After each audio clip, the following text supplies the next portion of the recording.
Hello అండి, నమస్తే and welcome. ఇది నా వీకెండ్ వ్లాగ్. ఈ రోజు ఎలా గడిచిందో ఈ వీడియోలో షేర్ చేస్తాను. ఇప్పుడు టైమ్ సాటర్డే మార్నింగ్ అరౌండ్ 7 అవుతుంది. నేను నైట్ ప్రొడక్షన్ ఇష్యూ ఉండి లేట్ అయింది. లేట్ నైట్ డిన్నర్ చేశాను, సరిగ్గా డైజెస్ట్ అవ్వలేదు. అందుకని ఈ రోజు జీరా వాటర్ తో డే స్టార్ట్ చేసి ఇది మన స్టొమక్ ని మార్నింగ్ టైమ్ లో లైట్ గా ఉంచుతుంది. లాస్ట్ వీక్ అంతా ఫుల్ బిజీగా ఉన్నాను, అందుకే ఇంట్లో ఇడ్లీ పిండి గానీ దోశ పిండి గానీ ఏమీ లేవు. ఈ రోజు నిన్నటిది లెఫ్ట్ ఓవర్ రైస్ ఉంది. పిల్లలు లేచే టైం కి ఇలా పెరుగు వేసి తాలింపు పెట్టాను. అదే దద్దోజనం అంటాం కదా, చాలా టేస్టీగా ఉంటది. ఈ ఫుడ్ కూడా డైజెషన్ కి బాగా హెల్ప్ అవుతది. పెరుగులోని గుడ్ బ్యాక్టీరియా ఉంటది, మన గట్ హెల్దీగా ఉంచుతుంది. ఎసిడిటీ, బ్లోటింగ్, ఇండైజెషన్ ఇలాంటివి రెడ్యూస్ చేస్తది. మన బాడీ టెంపరేచర్ ని కూడా కూల్ చేస్తది. ఇది సమ్మర్ లో అయితే పర్ఫెక్ట్ గా ఉంటుంది. బట్ ఇప్పుడు న్యూజిలాండ్ లో వింటర్, ఇప్పుడు ఇది తింటే ఇంకొంచెం చలి ఎక్కువ వేస్తది. బట్ తప్పదు కదా. పిల్లలు లేచి ఫ్రెష్ అయిన తర్వాత ఇలాగా పెరుగన్నం పెట్టాను. దీని తర్వాత పిల్లల్ని బయటకు తీసుకెళ్తున్నాను, కొంతసేపు పార్క్ లో ఆడిద్దామని. తింటే ఏంటంటే ఆకలేదు, చాలా సేపు ఆడుకోవచ్చు. సో ఇదన్నమాట మార్నింగ్ బ్రేక్ఫాస్ట్ మెను. సింపుల్ గా క్విక్ గా చేసుకోవచ్చు. బ్రేక్ఫాస్ట్ అయిన తర్వాత పిల్లల్ని తీసుకొని బయటికి వెళ్ళాను. ఎందుకు ఈ రోజు మార్నింగే బయటకు తీసుకొచ్చాను అంటే, నాకు ఈవినింగ్ కొంచెం వర్క్ ఉంది. మన తెలుగు కమ్యూనిటీ వాళ్ళు ఒక బిజినెస్ ఈవెంట్ ని కండక్ట్ చేశారు. నాకు ఇంట్రెస్ట్ ఉంది అటెండ్ అవడానికి, రిజిస్టర్ చేసుకున్నాను.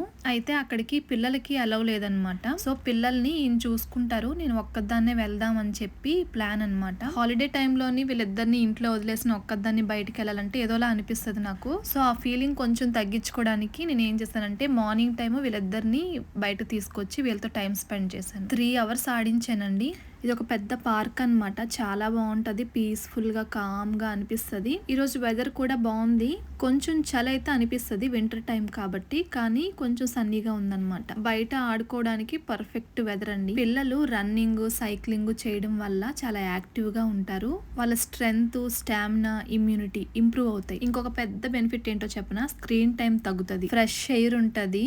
ఈ నేచర్ తోనే మనకి స్ట్రెస్ రెడ్యూస్ అయిపోతుంది. దీని వల్ల ఏంటంటే మన మూడ్ కూడా పాజిటివ్ గా చేంజ్ అవుతుంది. ఇలా బయట బాగా ఆడుకున్నారనుకోండి, ఫుల్ గా టైర్డ్ అయిపోతారు, ఇంకా చక్కగా పడుకుంటారు నైట్ టైం. ఇలాంటి మంచి సన్లైట్ లో ఆడుకున్నారనుకోండి, విటమిన్ డి కూడా వస్తుంది. విటమిన్ డి బోన్ స్ట్రెంగ్త్ కి, గ్రోత్ కి బాగా యూజ్ అవుతుంది. పిల్లలు పెద్ద అయిన తర్వాత మా పేరెంట్స్ మాతో ఎలా టైం స్పెండ్ చేశారు అనేది బాగా గుర్తు పెట్టుకుంటారు. ఫ్యామిలీతో ఉన్న హ్యాపీ మూమెంట్స్ ని బాగా గుర్తు పెట్టుకుంటారు. So as much as you can పిల్లలతో టైం స్పెండ్ చేయడానికి ట్రై చేయండి. మన వర్క్స్, బిజీ లైఫ్ ఎప్పుడు ఇలానే ఉంటది. కొంచెం పిల్లలు పెద్ద అయ్యే వరకు మనం టైం ఇవ్వగలిగితే రేపు వాళ్ళు బాధపడకుండా ఉంటారు, మనం కూడా గిల్ట్ ఫీల్ అవ్వాల్సిన అవసరం లేదు. సో ఇలా ఒక 3 hours బయట టైం స్పెండ్ చేసిన తర్వాత ఇంక ఇంటికి వచ్చేసాం. మళ్ళీ మన ఇండియన్ కిచెన్ స్టార్ట్ అయిపోయింది. ఈ రోజు లంచ్ మెనూ ఏంటంటే బెండకాయ ఫ్రై అండ్ చారు. ఇక్కడ బెండకాయ ఫ్రై కోసం తాలింపు వేసాను. ఏ ఫ్రై చేసినా కూడా గార్లిక్ వేస్తానండి నేను ఖచ్చితంగా, మంచి టేస్ట్ వస్తుంది, స్మెల్ బాగుంటది. ఫ్రై కర్రీస్ చేసినా, రోటి పచ్చళ్ళు చేసినా గార్లిక్ గ్యారంటీగా వేస్తాను నేను.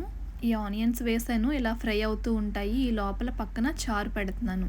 టొమాటోస్ కానీ ఏమీ వేయట్లేదు, జస్ట్ చింతపండు వేసి చింతపండు చారు పెడుతున్నాను. వామ్ అయితే ఈరోజు 2 tablespoons దాకా వేసాను. చెప్పాను కదా, నేను లేట్ నైట్ డిన్నర్ వల్ల స్టొమక్ అంతా ఏదోలా అనిపిస్తుంది. వాము వేసిన చారు బాగా హెల్ప్ అవుతుంది. మోస్ట్లీ మా ఇంట్లో చారు డైలీ ఉంటదండి. పిల్లల కోసం అయితే నేను గ్యారంటీగా పెడతాను. ఇంట్లో ఏ కర్రీస్ లేకపోయినా కానీ నేను చారు పెడతాను ఖచ్చితంగా. పిల్లల డైజెషన్ కి బాగుంటది. వీక్ డేస్ లోని ఆఫీస్ బిజీ ఉంటది కాబట్టి ఇలా ఫ్రై కర్రీస్ చేయడానికి ఎక్కువగా టైం ఉండదు అనమాట. అంటే ఇవి కొంచెం టైం తీసుకుంటాయి కదా, బాగా ఫ్రై అవ్వాలి. అందుకని నేను ఏం చేస్తానంటే టొమాటో కర్రీ కానీ, tomato rice, boiled potato curry, tomato curry, egg bhurji, vegetable rice, carrot rice, beetroot rice ఇలాంటివి తొందరగా చేసేస్తాను అనమాట. అన్ని కుక్కర్ లో వేసి పెట్టేసి ఆఫీస్ కి రెడీ అయ్యేసరికి ఫుడ్ రెడీ అయిపోద్ది అనమాట. అలా ఈజీగా అయిపోయి చూస్ చేసుకుంటాను. ఇలాంటి ఫ్రై కర్రీస్ కానీ, ఏదైనా వెరైటీ కర్రీస్ కానీ చేసినప్పుడు మాత్రమే వీడియో తీస్తాను. అది కూడా మోస్ట్లీ వీకెండ్ లో తీస్తుంటాను. ఇదిగోండి చారు రెడీ అయిపోయింది. ఇక్కడ చింతపండు తీసుకున్నాను అనమాట, బ్లాక్ గా అనిపించింది కలర్, అందుకని చారు కూడా బ్లాక్ గా కనిపిస్తుంది. బెండకాయ ఫ్రై కూడా రెడీ అయిపోయింది. నేను నార్మల్ విండో లైటింగ్ లో మీకు చూపిస్తున్నాను, అందుకే కలర్ ఇలా కనిపిస్తుంది. సో ఇలా మా లంచ్ అయితే కంప్లీట్ అయిపోయింది. ఇప్పుడు టైం ఆఫ్టర్నూన్ 2 అవుతుంది. కిడ్స్ ఆడుకుంటున్నారు, వాళ్ళ డాడీ ఏదో వర్క్ చేసుకుంటున్నారు. ఇప్పుడు ఇది నా టైం అన్నమాట. ఈ 2 కలర్ లోని యాన్ తీసుకున్నాను. ఒక బ్యూటిఫుల్ రోజ్ పాట్ క్రియేట్ చేద్దామని ప్లాన్. 2 hours టైం స్పెండ్ చేశానండి. ఇప్పుడు టైం ఈవినింగ్ 5 అవుతుంది. గార్డెన్ లోకి వచ్చాను. ఎందుకు అంటే నేను చేసిన రోజ్ పాట్ ని మీకు చూపిద్దాము ఇంకా బ్యూటిఫుల్ గా అని. ఇదిగోండి 2 hours లోని నేను చేసిన పాట్ ఇది. ఇంట్లో కూడా చూపించొచ్చు కానీ ఎందుకో ఈ గార్డెన్లో చూపిస్తే ఎలా ఉంటుందా అని చాలా కలర్ఫుల్గా కనిపిస్తుంది కదా రోజు, అందుకని గార్డెన్లోకి వచ్చి మరి మీకు చూపిస్తున్నాను. ఈ పాట్ కూడా ఊల్తోనే చేశాను అనమాట. పాట్ శాండ్ కూడా ఊల్తోనే చేశాను. దీని మీద మీ ఫీడ్బ్యాక్ ఏంటో కామెంట్ చేయండి. నేనైతే ఇప్పటి వరకు చాలా ఐటమ్స్ చేశానండి. నాకు టైం ఉన్నప్పుడు మీకు ఒక్కొక్కటి అన్ని చూపిస్తాను. రీసెంట్ గా ఒక ఇన్స్టా పేజ్ కూడా క్రియేట్ చేశాను. అయితే ఈ రోజ్ పాట్ ఎందుకు చేశాను అంటే ఇక్కడ ఒక అడిగారు అనమాట, నాకు ఈ రోజ్ పాట్ చేసి ఇవ్వరా అని. వాళ్ళ ఆఫీస్ లోని డెస్క్ దగ్గర పెట్టుకోవడానికి బాగుంటది అని అడిగారు. ఇక్కడ బ్యాక్గ్రౌండ్ బాగాలేదు కానీ మీకు చూపిస్తాను, జస్ట్ టేబుల్ మీద పెట్టుకుంటే ఎలా ఉంటుందో. గార్డెన్ లోనే చూపిస్తే బాగుంటది అనిపించింది, మళ్ళీ టేబుల్ ని ఇక్కడ తీసుకొని వచ్చాను. ఇదిగోండి ఇలా ఉంటదన్నమాట, చాలా బాగుంటది. ఇది బాగానే వచ్చింది కాబట్టి ఇంకా ఆవిడకి కాల్ చేశాను అనమాట, ఇది రెడీ అయిందని. రేపు మార్నింగ్ 10 o'clock వచ్చి కలెక్ట్ చేసుకుంటా అన్నారు, అంటే Sunday morning. So crochet work complete అయిపోయింది, దీన్ని జాగ్రత్తగా పక్కన పెట్టేశాను. ఇదేంటో తెలుసా, కొబ్బరి బొండం. కలర్ఫుల్ గా ఉంది. ఇవేంటంటే వియత్నాం కోకోనట్ వాటర్ అండి. ఇది చాలా popular packaged coconut water brand. ఇది ఎక్కడ తీసుకున్నాను అంటే కాస్కోలో తీసుకున్నాను. ఇవి నేచురల్ కోకోనట్ వాటర్ అన్నమాట. ఇదిగోండి ఇక్కడ రాసుంది ప్రొడక్ట్ ఆఫ్ వియత్నాం అని.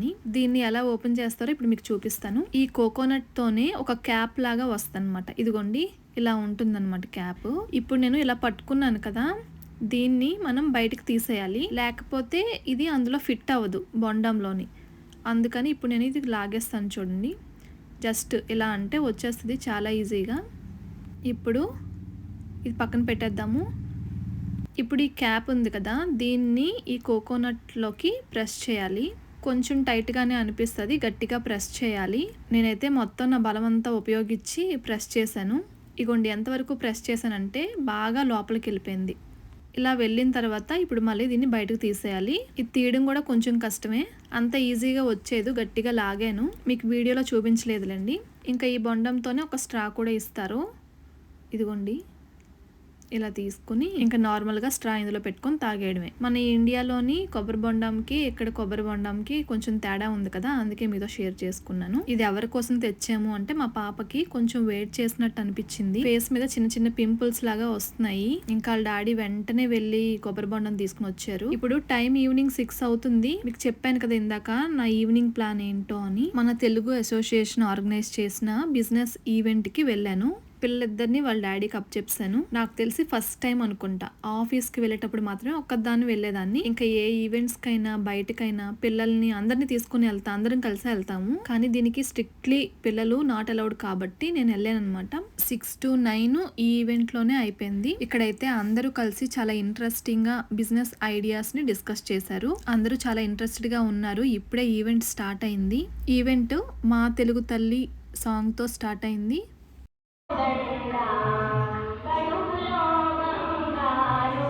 ఈ ఈవెంట్ లోని చాలా మంది మాట్లాడారండి.